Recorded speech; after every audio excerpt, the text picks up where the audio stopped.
leaders, they have advocates, they understand this. And he goes, I talked to the CEO, she's coming to meet us. So then the angel that I call Liz Ottinger walked into my office, the CEO of SafeNest, and she said, we're in. That was it. I didn't even have to give her my best sell. She just said, we're in. You said we're going to save lives? She said, we're in. And that began a journey, a partnership that still exists today. And I'll spare you the details, but we went from having 6 and 7 DV homicides to the following year, once we had this program up, 0.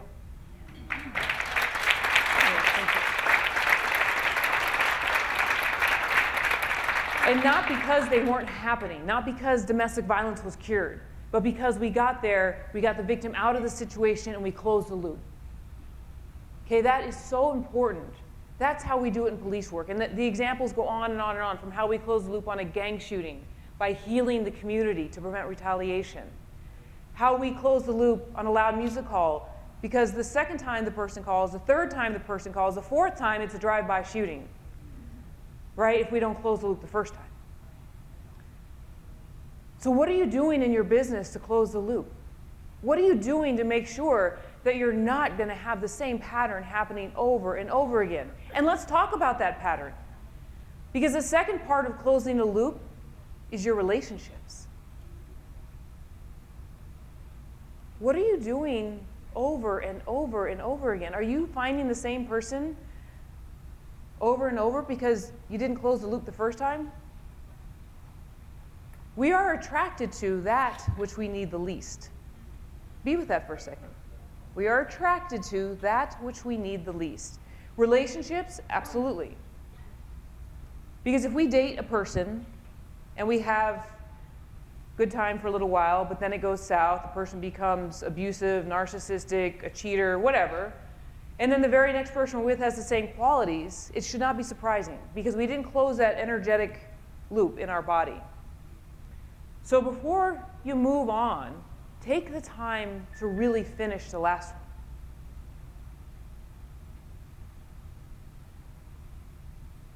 And then have the awareness of what that looks like in your businesses, with your customer base, with your peers, with your bosses and subordinates. How are you closing the loop in that relationship? I'll give you one small example. All of my guys that work for me, the very first question I ask them is, when's your birthday?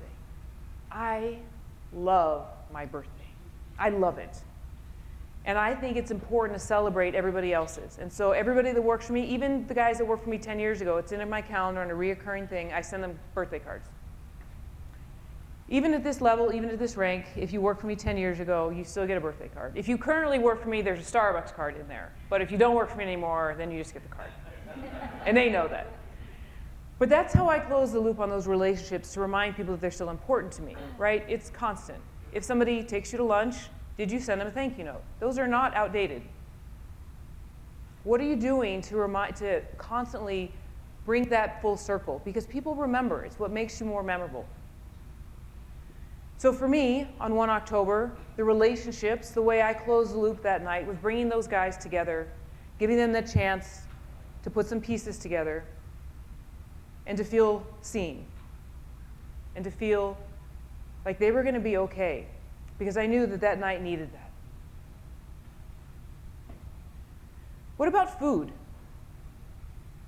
Are you attracted to that which you need the least? We all are. Right, so here's mine. How did I close the loop on this? And this is the physical part, right? There's 4 little sections here on closing the loop. The first is your profession. The second is your relationships. The third is your physical body. Okay? Let's start with food. So I'm from Albuquerque. We have a little thing in New Mexico. If you don't know about it, you're missing out. And it's season right now. Green chili. And look, folks, we eat it on everything. There's nothing you can put in front of us that we won't pull the baggie out in our purse and drop a little green chili on it. Eggs, bacon, bagels, pancakes. We don't care. Beer. We have green chili beer. Wine. We don't care. I eat it on everything. But when I moved to Vegas, y'all weren't as hip on this green chili thing. So I had to make the switch to Tabasco. I know. But I still needed a little funkiness on my food, a little zest. But oh, the heartburn. every time. So this went on for, I don't know, a good 2 years, and I didn't make the connection. So I went to the doctor, I'm like, Doc, I think I have like an ulcer from my job. I think I'm stressed out. I think I have an ulcer. So we did this whole thing, he did the scope, and he goes, well, let's talk about your diet. So we break it down, and I told him about the Tabasco thing, and he goes, oh, okay. He said, okay, I have a plan, we're gonna fix your ulcer. I didn't have an ulcer. And he said, do you know what it is? And I go, no. Are you getting a prescription? What are we doing? He goes, stop eating Tabasco.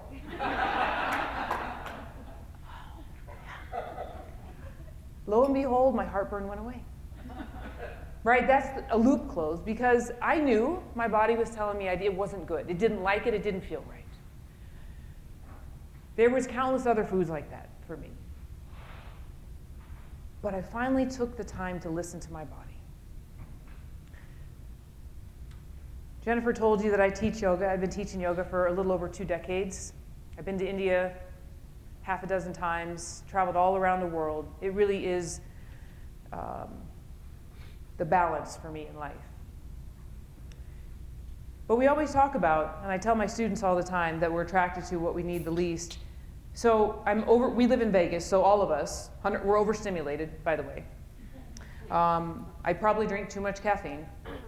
I like being hot, so I go to hot yoga. Work out, sweat, don't rest, punish myself as much as possible, right, in this grueling workout, and completely fry my adrenals. So I'm attracted to hot yoga, right? And my teacher would always say, why don't you go to restorative yoga and replenish your adrenals? I'm like, and lay there? No. No, I could accomplish nothing. I would feel like an utter waste. But I will tell you that the one time I did get coaxed into going to a restorative yoga class, started to heal my injuries. I slept better that night. The chatter in my meditation was less. I just give you these examples so you understand that we are all human. We are all attracted to things that we don't need. If you're the kind of person that would love restorative yoga, then I'm gonna need you to put your booty shorts on and come with me to hot yoga. It'll be good for you to break a sweat and feel uncomfortable. But that's the journey, right? That's the balance of how we start to figure out. Now, what is the loop close on your physical body? Well, the loop close is if you go for a workout, may it be yoga or cycling, or those of you that are cool enough to own those Peloton things, what are you eating when you're done working out? How did you close that loop? Going through the drive-thru of Taco Bell doesn't count. You closed your loop the wrong way. The physical part of your body, remember, if you have your health, you have everything. We're living in a pandemic. I'm sure that somebody in this room, much like I have, has lost someone to COVID. If you have your health, you have everything. What are you going to do to close the loop on your health? To make sure that you continue to push forward. Here's the fourth one, your spirituality. How do you close the loop on your spirituality? If you're anything like me, you've had times in your life that have been so overwhelming, you've dropped to your knees and you've prayed to your God and you said, God, please just get me through this. Please save this person. Please help me. Please unbreak my heart, whatever it is. Or you said, God, what is the answer? Which way do I go, left or right?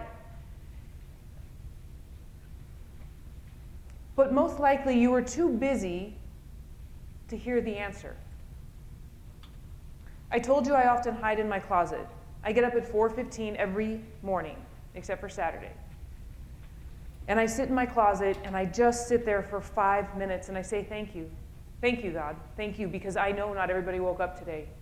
Thank you for giving me another chance to be, to serve, and to connect to that light. And you don't have to call it God, right? And I know that word makes probably some people uncomfortable. You can call it love. You can call it nature. Whatever word serves you to connect with something bigger than yourself is fine. But take a minute to connect with that energy, that light in your soul. We call it Purusha. Purusha is the light in your soul that never dims, no matter what is happening in your life. It never dims. Sometimes it gets a little dusty. And sometimes we disconnect from it because we're really busy. But if you're suffering and you need to hear those answers, reconnect with that light. 5 minutes. And the way you close the loop on your spirituality is you give thanks to whoever, however.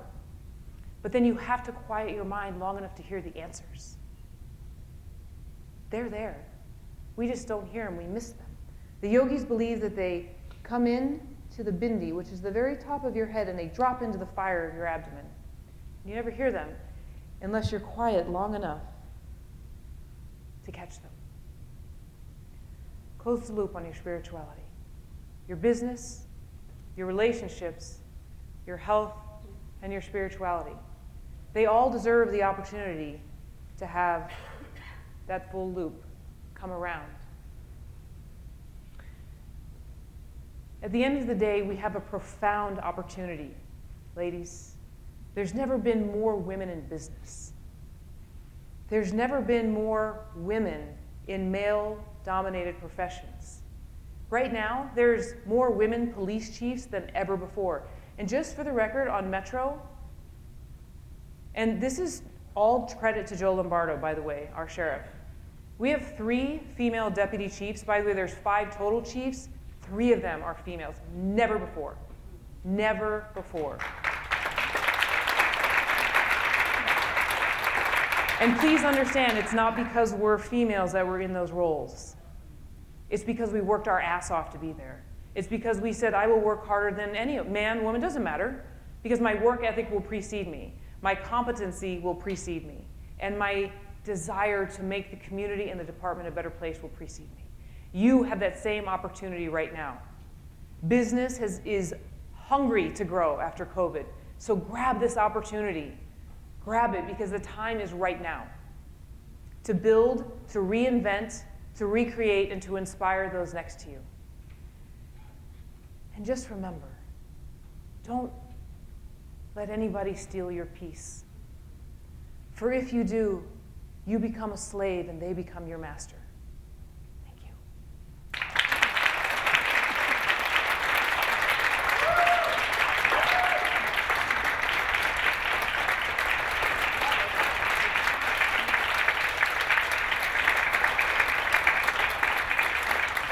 Sasha Larkin, thank you so much for being here. We are honored.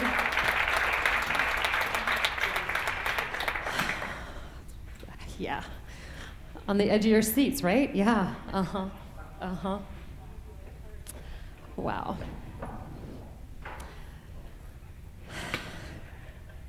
We have another special guest that is going to come up and speak for just a couple minutes. This gentleman started off as a dancer. He landed in Europe and was performing over in France and Italy. And throughout the time, he had a wonderful eye for photography. And he had a wonderful eye for landscape, taking pictures and seeing things that were different than what a normal person would see. He developed his skill within photography. He landed back here into Las Vegas as he kept being asked to come back here and shoot performers